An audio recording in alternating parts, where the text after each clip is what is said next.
México.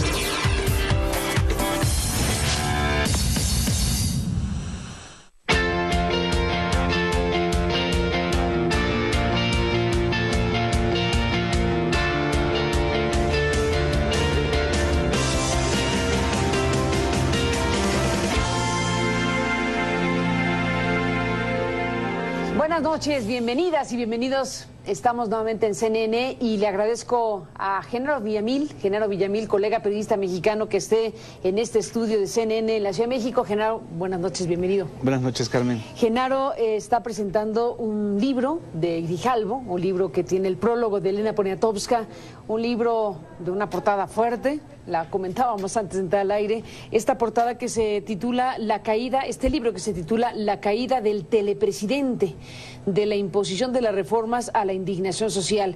Y bueno, claramente es el contorno del rostro de Enrique Peña Nieto, el presidente mexicano. Cada palabra evoca una situación, la imposición de las reformas y la indignación social. Genaro Villamil, has sido un periodista que ha seguido la figura de Peña Nieto desde hace muchos años, lo has ido registrando en su historia, desde que era gobernador, desde que se hizo candidato, desde que estuvo en la campaña presidencial y ahora como presidente de México. ¿Esto es un recuento de todo o este es un tramo reciente de la historia de Peña Nieto? Es más bien un libro que se hace, Carmen, o que se armó en función de el desarrollo, además de los 2 primeros años de gobierno de Peña Nieto. Incluso es un libro donde yo reviso y replanteo muchas de las tesis y de lo que antes yo mismo había publicado en relación con el fenómeno Peña Nieto. Originalmente iba a ser un libro solo sobre las reformas estructurales. Era un libro que terminaba en agosto de 2014 con la reforma energética.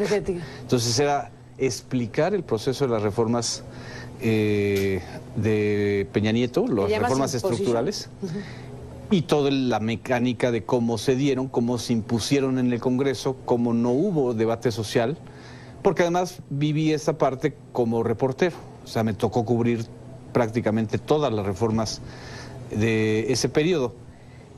Y justo estaba yo por terminar esa parte cuando pasa Tlatlaya. Y después viene Ayotzinapa. Y después unos reporteros de MBS y del equipo de Carmen Aristegui revelan la Casa Blanca. En fin, y entonces el libro toma otro giro. Imposible cerrarlo con las reformas. Imposible exactamente nada más dejarlo con un ciclo, sino que ya lo que estaba observando ya era otro fenómeno. Estábamos observando el fenómeno del auge y caída del Mexican Moment, y creo que era necesario y es necesario hacer ese recuento porque en menos de 3 años este país ha vivido una intensidad muy similar a la de un sexenio, y en menos de 3 años el modelo Peña Nieto va del ascenso muy fuerte, súbito, a una caída muy fuerte en términos de aceptación pública nacional e internacional y en términos también del propio modelo de las reformas. En menos de un año también las reformas entran en colisión. Lo acabamos de ver con la reforma educativa, la reforma petrolera o la reforma energética, que entra en el desafío frente a la baja de los precios internacionales de petróleo. La reforma fiscal, cuestionada todavía por sectores empresariales de manera muy cruda, la reforma financiera y bueno, la reforma político-electoral que este 7 de junio entró a prueba o se puso a prueba, ¿no?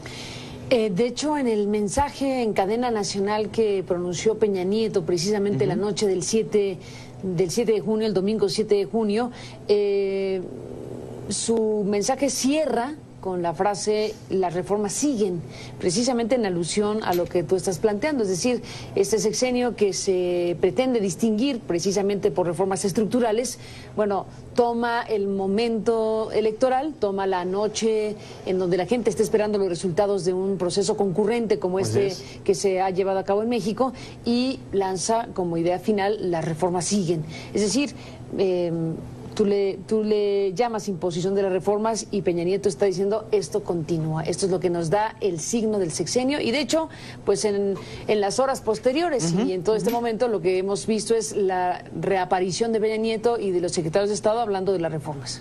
Sí, porque ellos creen que, bueno, no creen, es evidente que el PRI y sus aliados, Verde y Panal, van a lograr la mayoría en la Cámara de Diputados por la mecánica existente precisamente por la reforma electoral, que privilegia a las primeras minorías para alcanzar la mayoría. No por un asunto democrático, porque la gente haya votado así. Pero curiosamente el tema de las reformas no estuvo presente en la campaña electoral. El PRI las hizo a un lado. Es decir, no fue un voto de referéndum a las reformas de Peña Nieto. Fueron las estructuras partidistas peleando por los espacios de poder locales, regionales y distritales. Y en este recuento ninguno de los tres partidos del Pacto por México sale bien librado. Entonces, la lectura que también nosotros tenemos que hacer es cómo es posible que PRI, PAN, PRD, los tres grandes partidos del Pacto por México que acompañaron las reformas electorales, hayan salido, o las reformas estructurales hayan salido con menos votación en relación con el 2009, por ejemplo. Quiere decir entonces que no hay un aval tan fuerte como pretende el presidente a las reformas, ¿no? Quiere decir que también la sociedad está replanteando y planteándose otras cosas. O por ejemplo el tema de los candidatos independientes. Ahora Los Pinos se está montando en el fenómeno de los candidatos independientes. Pero los candidatos independientes... ¿Por qué dice que se está montando? Porque lo dijo el vocero Eduardo Sánchez, que gracias a la reforma político-electoral del 2013-2014 es posible las figuras de los candidatos independientes. Perdón, pero es mentira. Los candidatos independientes no son un logro de la reforma político-electoral, son a pesar de la reforma político-electoral. Son el resultado de litigios jurisdiccionales entre tribunales. Como el de Castañeda. Como el de Castañeda que llegó a la... Y el propio Cloutier en su momento. Exactamente. Y es más, la reforma político-electoral... Sí, fue verdaderamente forzada la cosa. Fue forzada y además dejó incompleto el tema de los candidatos independientes, porque no está el tema, por ejemplo, de los topes de gastos de campaña y del financiamiento privado, lo cual puede volver a las candidaturas independientes en un riesgo, ¿sí? En un riesgo donde se te pueden colar los poderes fácticos o los grupos criminales. Pero... centrándonos otra vez en el tema, las reformas no se volvieron un impulso para la campaña del PRI, ni siquiera para la del PRI. Entonces, yo creo que Peña Nieto está queriendo rescatar de una situación de crisis sus propias reformas estructurales, ¿no? Ahora, tú dices la caída del telepresidente. Cuando usas ese título, estás hablando del origen de la candidatura, de la llegada de Peña Nieto, estás haciendo el recuento de las cosas. Ponerle la palabra telepresidente evidentemente no es casualidad. Así es. Digo, desde el libro de Si yo fuera presidente, el del 2009, hasta digamos que hay un análisis sobre el fenómeno de un político construido a partir de golpes de imagen y de inversión en televisión, en medios de comunicación, en la construcción de una imagen, ¿no? Como lo vivimos en el fenómeno Fox, en el fenómeno Peña Nieto, en la utilización intensiva de los usos y de los recursos para volver popular a un político a través de los medios masivos, es muy eficaz para ganar las elecciones, pero no es eficaz para gobernar. Entonces, lo que está cayendo no es solamente un modelo de expectativas, está cayendo un modelo de hacer política. Este país ya no solamente, y eso es parte de la indignación social que existe, este país ya no solamente quiere un primer mandatario que sea popular porque se casa con una actriz, no solamente quiere una cara agradable o bonita en la pantalla, quiere alguien que gobierne y que no sea corrupto. Entonces, ese modelo del telepresidente es el que está cayendo, es el que está en crisis, ¿sí? Y es parte de lo que explico en el primer capítulo. Tiene que ver también con la propia noción que Peña Nieto tiene del presidencialismo. ¿Cuál es esa noción? Después de la pausa, cuéntame. Bien. ¿De dónde viene esa noción y qué es lo que significa a la hora de gobernar? Como Peña Nieto, volvemos en un segundo.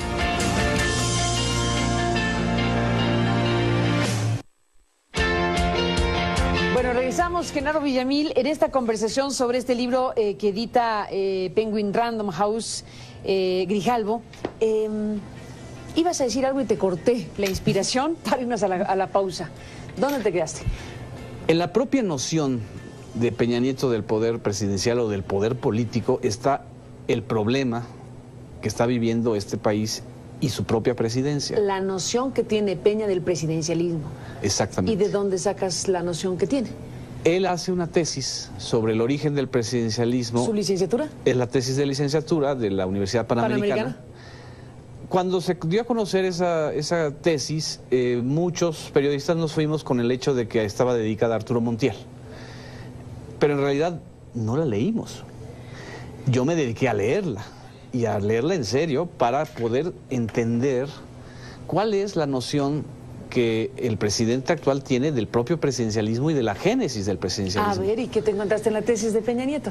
En la tesis me encuentro que Álvaro Obregón es un pretexto para hablar del personaje a quien más admira Peña Nieto, que se llama Porfirio Díaz. ¿De verdad?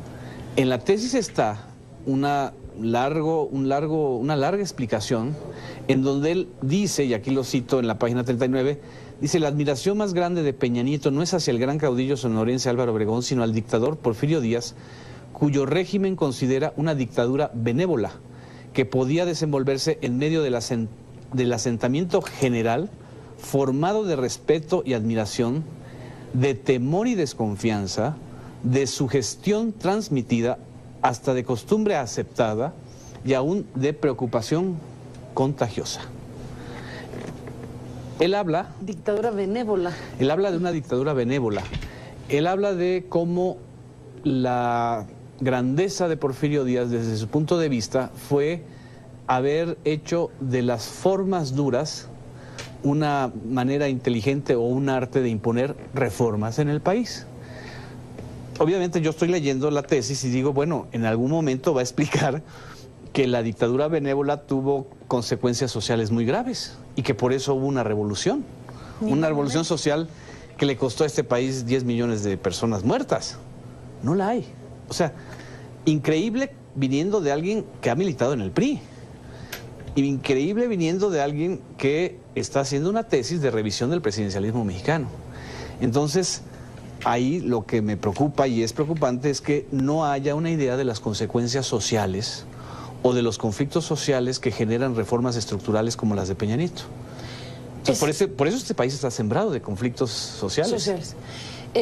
¿Tú crees que el modelo porfirista es inspirador para el actual presidente mexicano? Yo no creo que sea exactamente el modelo porfirista, pero yo creo que el modelo de poder porfirista es un modelo al que Enrique Peña Nieto y el grupo, o su grupo en el poder, admiran, ¿sí? Es el grupo, o sea, ¿cuál es el modelo porfirista? El de una élite moderna que le impone a un país atrasado una agenda para quedar bien con las grandes potencias internacionales, ¿sí? Y bueno, ¿qué vendió en su momento Porfirio Díaz? La pacificación de un país que estuvo en guerra durante mucho tiempo, ¿sí? Y de ahí gana su legitimidad Porfirio Díaz. Pero en estos momentos y en esta situación tan delicada que vive México, en realidad las reformas estructurales de Peña Nieto no están pacificando al país. Al contrario, lo están tensando todavía más, lo están polarizando. Estamos conversando tú y yo, Genaro Villamil, bueno, en los días posteriores a la elección, como dijimos, concurrente de 2015, ¿qué balance hacer? O sea, ¿qué conexión haces con lo que es esta parte de tu investigación sobre Peña Nieto y su gobierno y lo que arroja de señales y de mensajes este proceso electoral que distribuyó el pastel político de la manera en que hoy sabemos? En primer lugar, no fue una elección de referéndum a Peña Nieto. ¿No lo fue? No lo fue porque una elección intermedia y con 9 gubernaturas en juego tiene otras variables. Y no lo fue porque tampoco el PRI quiso hacerlo así. Muy hábilmente el PRI no presumía al presidente de la República ni a las reformas estructurales. ¿sí? El PRI habló de otra cosa. No volvimos a ver aquellos spots que inundaron el país donde que se va a bajar la luz, el costo de la luz y del gas con las reformas energéticas, ¿no? No volvimos a saber nada de la reforma de telecomunicaciones, ¿no? Digo, algunos discursos diciendo que la reforma de telecomunicaciones bajó la larga distancia, que no tenía nada que ver con la reforma de telecomunicaciones. Pero en ese sentido no lo fue. Y en otro sentido, no hay una equivalencia, digamos, entre los resultados obtenidos por la coalición gobernante, PRI, Partido Verde, y el nivel de aceptación del primer mandatario. El nivel de aceptación de Enrique Peña Nieto sigue estando muy bajo, sigue siendo muy bajo. Hablas de encuestas, ¿no? Hablo de las encuestas y de las encuestas que el propio gobierno federal tiene, ¿no? Se cuidaron mucho de no contaminar, digamos, la crisis de aceptación de Peña Nieto con la crisis con la campaña electoral, ¿no? En ese sentido yo creo que corren en terrenos distintos. En donde sí hay una relación inmediata es la reforma político-electoral y la elección. Ahí la conectas. Ahí sí hay una conexión directa, ¿sí? ¿Y cuál es la conexión? Que es una reforma político-electoral mal hecha, que fue hecha para privilegiar la partidocracia, que fue que nos dio las elecciones más caras de la historia de México, 35,000 millones de pesos para crear un monstruo que fue el INE, y que además toda esa infraestructura legal fue dinamitada por el propio aliado del PRI y de Peña Nieto llamado el Partido Verde, ¿sí? O sea, tan caro salió todo, y a final de cuentas tu propio aliado, el que te va a dar la mayoría en la Cámara de Diputados, está dinamitando ese modelo. Y lo que decíamos de los candidatos independientes, eso no son un logro de la reforma política, fueron a pesar. Y bueno, son pocos en realidad los que pudieron postularse como candidatos independientes, porque no está fácil la llegada en este marco legal recientemente estrenado para este proceso 2015. Genaro Villamil, déjame hacer una pausa y regresamos en esta conversación. Me gustaría después de la pausa que nos cuentes también del prólogo de Elena Poniatowska, que acompaña precisamente este libro que está circulando en estos momentos. Volvemos en un instante.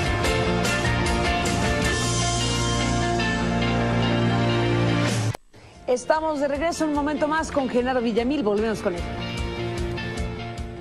Bueno, Genaro Villamil, se nos acaban los minutos. Me gustaría un comentario tuyo sobre el prólogo de Elena Poniatowska que acompaña la caída del telepresidente. Ella me dice, yo lo único que quiero saber es si nos fregaron o no con la reforma energética, si realmente perdimos el petróleo. Y le dije, mira, pues yo te sugiero que leas el libro, si te gusta y está claro lo que explico, pues lo escribas. Y a los 2 días ella me responde ya con el prólogo hecho. Con el prólogo hecho. Con el prólogo hecho y con una indignación muy fuerte, ¿no? Diciendo, es que esto es todo lo contrario al país de México que yo viví, me dijo. O sea, al país de Lázaro Cárdenas para acá, pues, desde 1938 a la fecha, que ella vivió.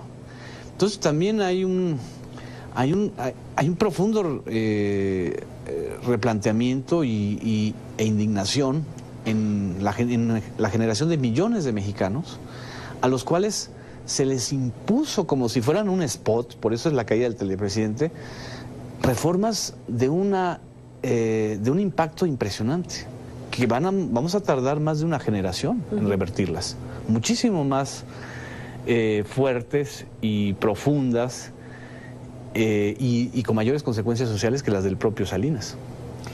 Bueno, algunos dirán revertirlas, como usaste la palabra, o algunos dirán se tardará una generación en saber qué pasó con ello, en realidad, para aquilatar el alcance y profundidad de estas reformas. Y Peña Nieto está diciendo que las van a profundizar. Y si entendemos por profundizar, seguir el mismo método que han seguido hasta ahora, de ignorar la indignación social que han generado reformas como la energética, como la que dejaron ahí congelada de la ley de aguas. De aguas. O como la que quieren hacer también en materia de salud, o como la que está incompleta y mal hecha de la reforma educativa. Entonces, ojo, es decir, no estamos jugando a los spots de las reformas, estamos jugando a la arquitectura y al diseño de un país.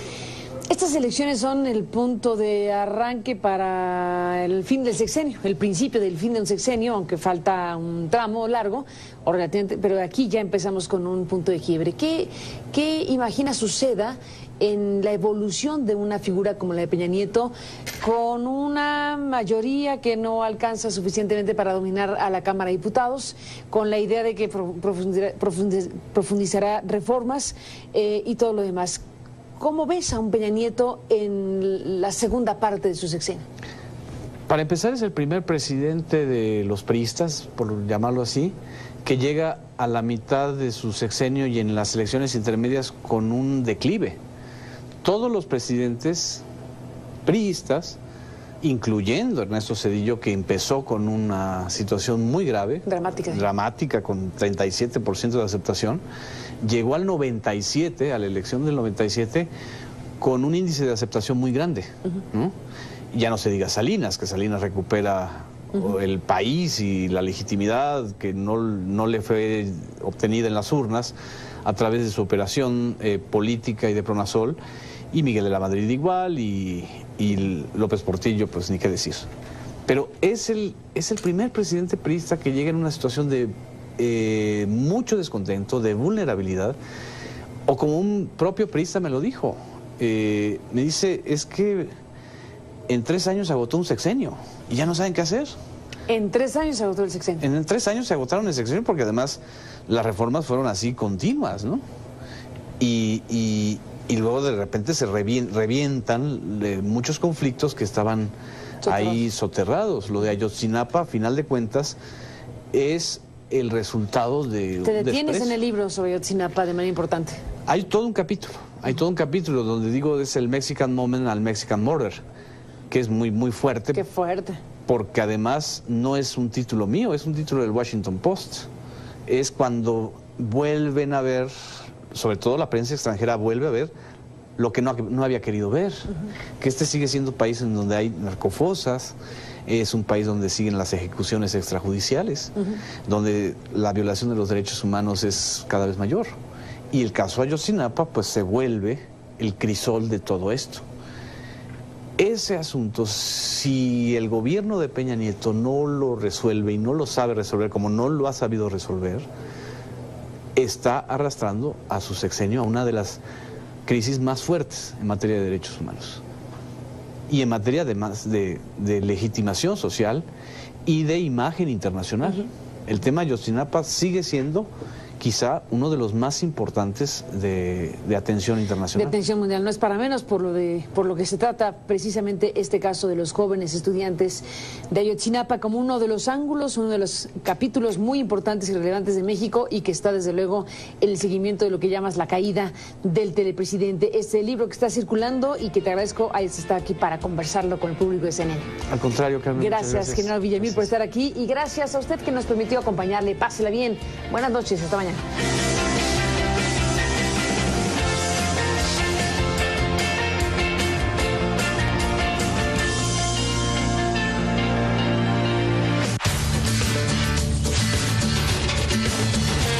Somos CNN México.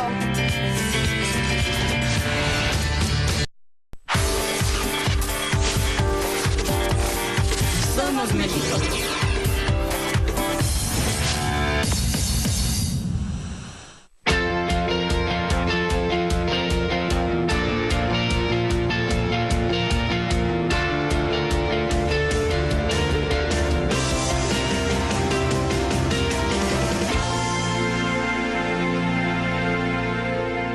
Buenas noches, bienvenidas y bienvenidos. Estamos nuevamente en CNN y le agradezco a Genaro Villamil, colega periodista mexicano que esté en este estudio de CNN en la Ciudad de México. Genaro, buenas noches, bienvenido. Buenas noches, Carmen. Genaro está presentando un libro de Grijalvo, un libro que tiene el prólogo de Elena Poniatowska, un libro de una portada. Como se dieron, como se impusieron en el Congreso, como no hubo debate social, porque además viví esa parte como reportero. O sea, me tocó cubrir prácticamente todas las reformas de ese periodo.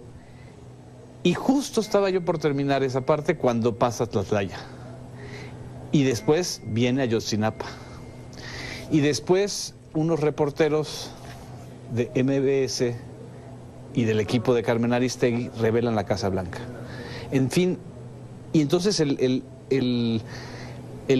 libro toma otro giro. Imposible cerrarlo con las reformas. Imposible exactamente nada más dejarlo con un ciclo, sino que ya lo que estaba observando ya era otro fenómeno. Estábamos observando el fenómeno de la... Fuerte, la comentábamos antes de entrar al aire, esta portada que se titula La caída, este libro que se titula La caída del telepresidente, de la imposición de las reformas a la indignación social. Y bueno, claramente es el contorno del rostro de Enrique Peña Nieto, el presidente mexicano. Cada palabra evoca una situación, la imposición de las reformas y la indignación social. Genaro Villamil, has sido un periodista que ha seguido la figura de Peña Nieto desde hace muchos años, lo has ido registrando en su historia, desde que era gobernador, desde que se hizo candidato, desde que estuvo en la campaña presidencial y ahora como presidente de México. ¿Esto es un recuento de todo o este es un tramo? Auge y caída del Mexican Moment. Y creo que era necesario y es necesario hacer ese recuento porque en menos de 3 años este país ha vivido una intensidad muy similar a la de un sexenio. Y en menos de 3 años el modelo Peña Nieto va del ascenso muy fuerte, súbito, a una caída muy fuerte en términos de aceptación pública nacional e internacional, y en términos también del propio modelo de las reformas. En menos de un año también las reformas entran en colisión. Lo acabamos de ver con la reforma educativa, la reforma petrolera o la reforma energética, que entra en el desafío frente a la baja de los precios internacionales. ¿Lo reciente de la historia de Peña Nieto? Es más bien un libro que se hace, Carmen, o que se armó en función de el desarrollo, además de los 2 primeros años de gobierno de Peña Nieto. Incluso es un libro donde yo reviso y replanteo muchas de las tesis y de lo que antes yo mismo había publicado en relación con el fenómeno Peña Nieto. Originalmente iba a ser un libro solo sobre las reformas estructurales. Era un libro que terminaba en agosto de 2014 con la reforma energética. Entonces era explicar el proceso de las reformas de Peña Nieto, las reformas estructurales, y toda la mecánica de cómo